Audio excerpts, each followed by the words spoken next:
Hey guys, this is Mark here again and welcome back to my channel. So I've been using the Oneplus Watch for almost 4 days already, and this watch is selling in Malaysia at 699 ringgit Malaysia. It's actually a mixed feeling using this watch because there are some parts that I like about this watch, but at the same time there are some parts that I think Oneplus could have done better to improve it. So let's dive into it, shall we? First, this is a huge watch. 46mm stainless steel body, which look and feel premium. And the weight of this watch is actually 76 grams, including the strap. And you have a 1.39 inch AMOLED screen with 454 times 454 pixel resolution, which is also equivalent to 326 ppi. And the 22mm strap is actually nicely built, but the strap design is actually not economic.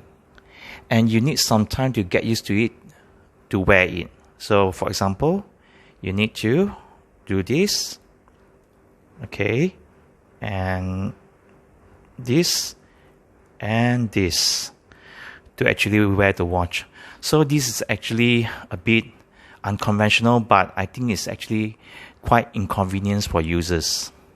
From my point of view, this watch size is actually too big, a bit too big for smaller wrists, especially for females. Even it's slightly too big for my wrist too. And I would recommend that you guys go to Oneplus store to try it on first before making any purchases for this watch. After the latest firmware update, Oneplus has finally added always on display for this watch. So there are 4 designs of always on display that you can choose from.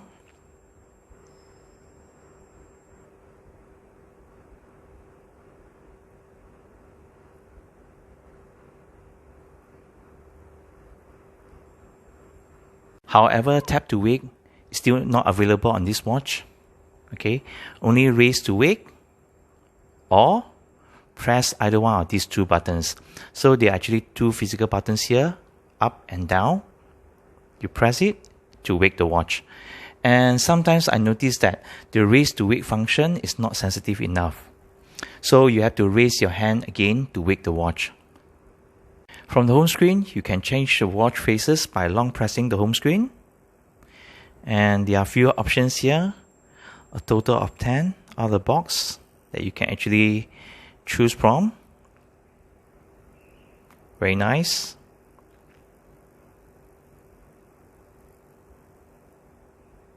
If you swipe down, you have these few toggles here. Do not disturb, brightness,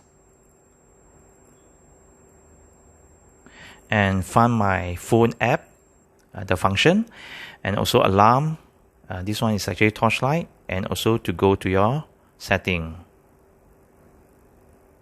And if you swipe up, okay, this is actually your notification, which can store up to maximum 10 notification. So you can reply, okay, by using these 4 types of quick reply, which is already preset in the watch. However, there's no support for emoji, and which is a bummer. And this watch actually supports Bluetooth 5.0, but it's very buggy.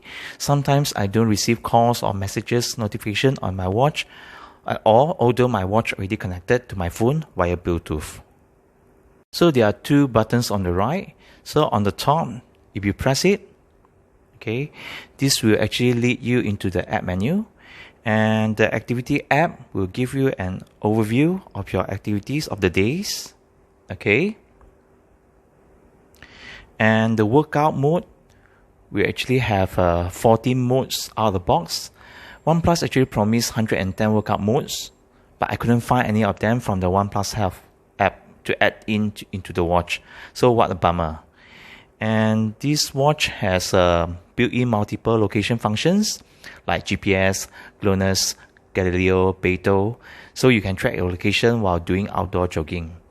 And this watch has IP68 water resistant, so you can bring it for swimming.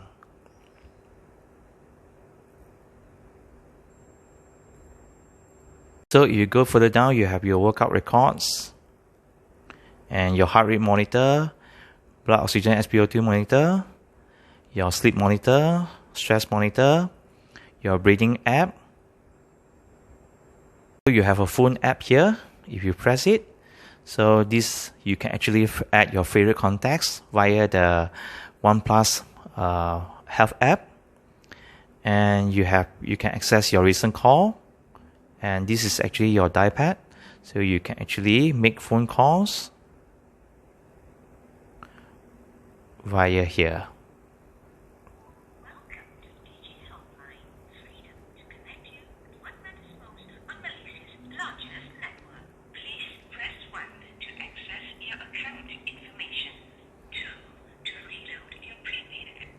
So you can actually make calls and receive calls from your watch. So once it's connected to your phone via Bluetooth. So there's a built-in speaker, okay, as you can hear just now, that you can use to talk to the person that you call. But you have to aim the watch near to your mouth if you want the person at the other side to hear it clearly. So it can be a bit tiring sometimes to do so. As for music app, apart from controlling the music app on your phone, you can actually store songs from your phone to the watch. So this watch actually has 4 GB of internal storage, but out of the box only less than 2 GB available of space in the storage for you to install song via the OnePlus Health app. So to listen to songs from the watch itself, you need to connect it via Bluetooth to wireless buds or headphone. So it's actually quite convenient if you go jogging with just a watch and your wireless earbuds. But bear in mind, to save one song to the watch takes around 1 to 2 minutes. So it might take some time to save a long list of songs to the watch. As for the weather app, okay, I can't seem to make it work, although I already enabled all the permissions needed on my phone. So I'm still getting this kind of information, okay. I can't really sync with my phone. So if you go down furthermore, you have the alarm clock, stopwatch, timer, flashlight, barometer,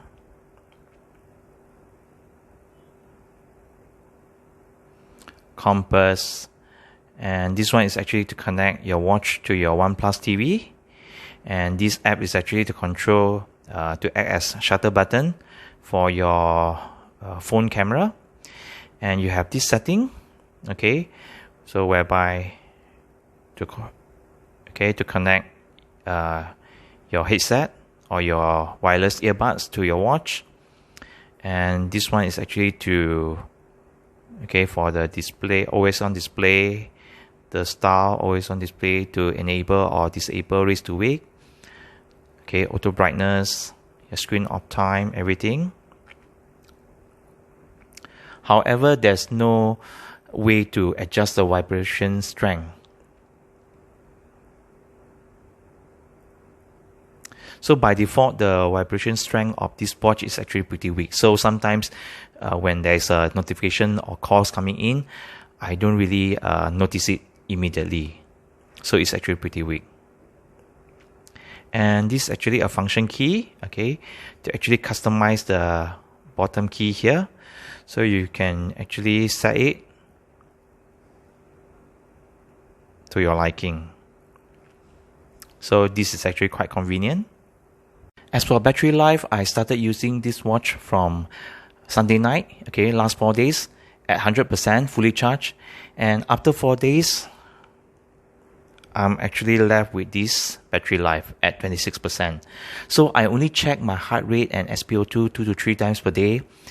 And OnePlus actually promises 14 days of battery life. But this is actually too disappointing, man. But luckily, you have a magnetic 2-pin charger, here. Once you align it, you can actually charge the watch via warp charge, which can actually fully charge the watch from 0 to 100% a bit more than 1 hour.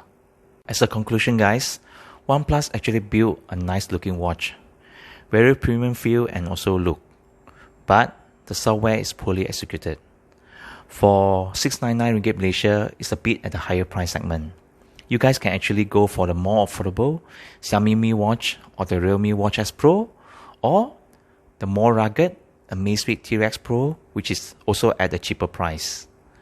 You guys can check it out, my videos on these 3 watches below. So problems like Bluetooth connection, which is actually quite poor, software application, and also the battery life is actually very disappointing, to be honest. So if you guys have any comments or questions, let me know down below. Thanks again guys for watching. Take care, stay safe, and peace guys.